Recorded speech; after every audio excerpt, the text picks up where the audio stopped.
I was wondering if you hold any resentment towards Philly in terms, a lot of the people that you know have passed away there. You've seen a lot of pain and suffering there. You've also had a lot of good times there, but do you do you hold any resentment to that place?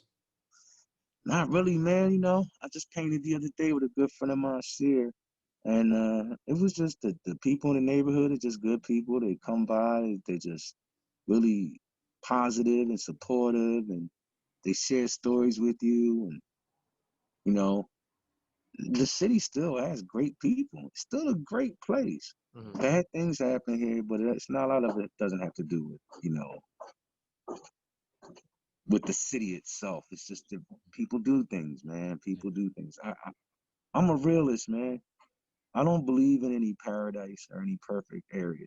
You know what I mean? I know in certain suburbs, you know, things it seems like, oh, nothing ever happens out here. Yeah. Okay, maybe not. You know what I mean? I'm not trying to compare it. I'm just saying I don't feel I don't feel like Philly is so bad that I'm in danger everywhere I go.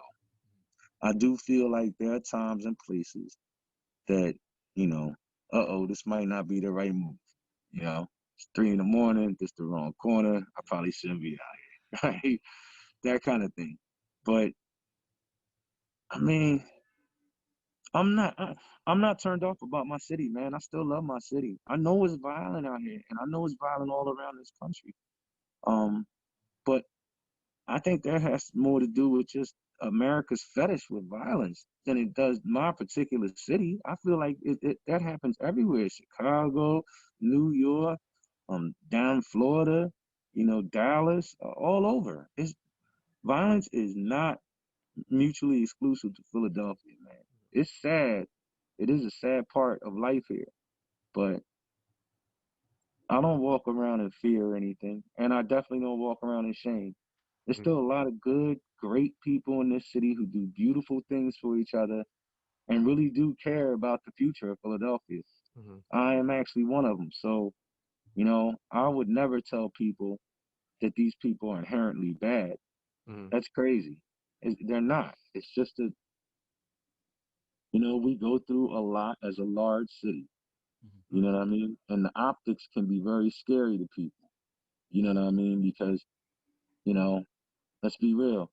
You see on the news somebody footage of a shooting, it's probably not going to look wholesome. It's probably going to look shady. You know what I mean? Uh, the police look like they're overwhelmed all the time in Philadelphia. You know, there are lots of reasons for that, but those are optics, man.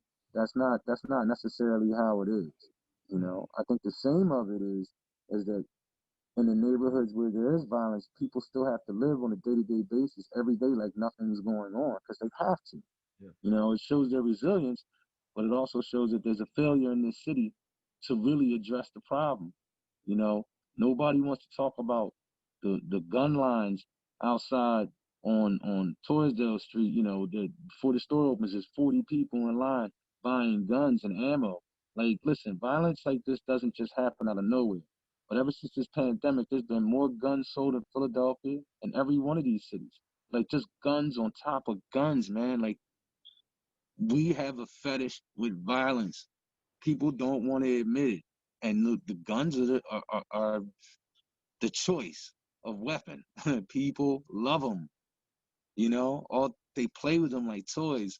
One man, what you got 40 guns for? What the fuck is going on? Just I need to be ready. Ready for what? What is really getting ready to happen, man? Like, you're making it tense. People are making it tense out here. So, when you turn on the news and somebody gets shot 6 times, what do you expect? Or 6 people get shot, or what you expect's gonna happen? They're selling hundreds of thousands of guns on these streets every day. It's crazy, man. You know, the Philadelphia is always going to be, you know, a police state. Period. People can say what they want, but the police ride around here every day like they playing, mousetrap, trying to catch somebody on the street, violate their rights. We just voted on whether or not it's legal or whether or not City Hall should outlaw stop and frisk. Of course, course you should eliminate it. Of course, but we got to vote on this. You know what I mean? Most people don't even realize that that's now in the vote. You know what I mean? But I vote. So I checked it out and was like, yo, that shit gotta go. And I'm hoping more people feel the same way. But th- this city is very violent because it's a lot of pressure out here, right? To make money. The black market is here, very strong. Um, the city is corrupt and has been corrupt for many years in many different ways. I'm not trying to like point the finger and be like, oh, the mayor and all. I'm saying like in all different offices, there's always somebody doing some fucked up in government here in Philadelphia. That's just a part of the history. And the people aren't doing that well.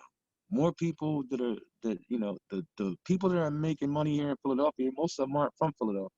They gentrify the neighborhoods. They build these $300,000 a unit condos. These people, nobody here is moving into that. These are people coming from outside the county, different parts of the state. Now they can have a big city condo in Philly. That sounds like fun. But the people that live here, they can't afford that. You know what I mean? So it's tough times out here, just like in any city. And I think when things are hard, the youth is is going to lean towards the black market and lean towards violence. And bang, all of that stuff is a recipe for death. Just violence in the streets. Yeah, I mean, you're not wrong. You see these things on the news, you see all the death that's happening, you hear the thing of, oh, the supermarkets are going to shut down. There's going to be no more this, there's going to be no more that. We're going to run out of toilet paper. We need to get this.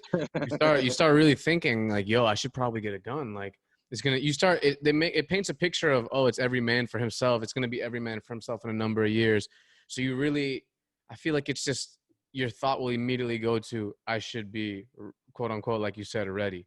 Or like they just put in Manhattan a clock showing how long we have until the carbon emissions in the world are overwhelming, Yeah. some shit like that. It's like, yo, you put all this stuff out there, and I'm not saying necessarily they shouldn't. If it's true information, then like it's a give and take. But at the end of the day, what do you like? That's what people are gonna do. They're gonna immediately. It's just the times that we're living in, you know. It's foul, man. It's foul, man. Like like I said, I feel bad that the young kids have to like grow up looking at all of this. Like I said, I thought it was tough when we were younger, but now it's not even a comparison. What kids are subjected to now, what younger people are subjected and the choices that you're gonna have to make, are so like they're epic. A lot of things that are gonna happen in the next 10 years are gonna be epic for the youth on what kind of choices they have to make, and I just hope that one day we get around to understanding like that guns kill people, and that's it. You don't need none of these guns for anything else. No hunter needs 99% of the guns that they have out there. Mhm. It's just not necessary. But you know we got enough guns for every man, woman, and child in this country. It's ridiculous, man. Like really, you shouldn't have to really worry about it. But people just aren't coming to their senses. I thought people were going to come to their senses when they said it's been over 200 school shootings this year. Remember that a couple years back? Maybe about right before COVID, a couple of years back, before we had this catastrophe, people were worried about the school shootings, how safe it was going to be in schools because there had been so many shootings and people getting killed in schools, and they wouldn't do anything about the guns. COVID comes along.